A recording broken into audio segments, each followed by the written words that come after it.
Ketemu lagi bersama saya Nur Sultan Taufir dalam video pembelajaran, di mana di sini untuk melengkapi mata kuliah pendidikan daerah khusus kami diminta untuk menjelaskan secara singkat mengenai strategi pembelajaran.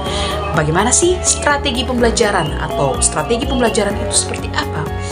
Untuk selengkapnya kita simak video berikut ini. Sebagai seorang guru, kita tidak asing dengan namanya strategi pembelajaran, di mana strategi pembelajaran ini dapat kita gunakan setiap kali kita ingin mengajarkan satu materi atau materi yang lainnya kepada peserta didik sehingga lebih matang. Oke, jadi selama ini kan kita telah menerapkan tentang strategi-strategi pembelajaran. Tapi sebenarnya apa sih itu strategi pembelajaran? Kalian sudah tahu? Kalau sudah belum tahu, mari saya akan menjelaskan mengenai tentang strategi pembelajaran. Strategi pembelajaran adalah perencanaan atau tentang rangkaian kegiatan yang didesain dalam mengupayakan mencapai tujuan pembelajaran tertentu dalam materi-materi tertentu.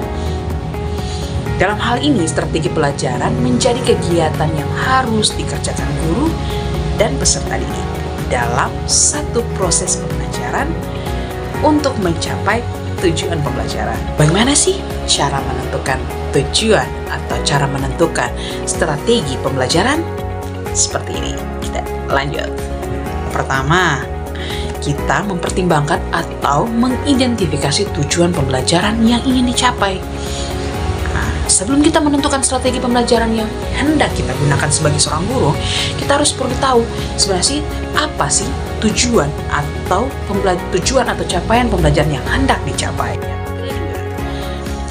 Setiap siswa memiliki karakteristiknya dan kebutuhan yang berbeda-beda, sehingga kita perlu mengenali karakteristik peserta didik. Kenapa hal itu penting? Sehingga mengenal karakteristik itu lebih untuk dapat menentukan strategi pembelajaran yang cocok dengan karakter peserta didik. Jika strateginya tepat, maka apa yang bisa didapat? Ya, benar sekali. Maka tujuan atau capaian pembelajaran kita pada pembelajaran kali ini akan tercapai. Yang ketiga adalah pilihlah strategi pembelajaran yang tepat. Setelah menentukan tujuan pembelajaran atau mengidentifikasi pembelajaran, yang kedua karakteristik, mengidentifikasi karakteristik, dan yang ketiga yaitu pilihlah strategi yang tepat. Ketika strategi itu yang tepat, maka proses pembelajaran akan berlangsung dengan baik.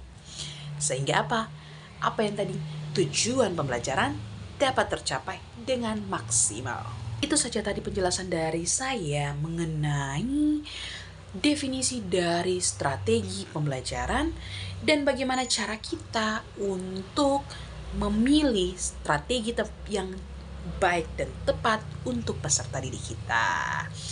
Wah, ternyata kita sudah menjelaskan mengenai strategi dan cara memilih strategi yang tepat. Itu berarti tandanya video ini akan berakhir. Jangan sedih karena ada video berikutnya. Sampai berjumpa berikut video berikutnya.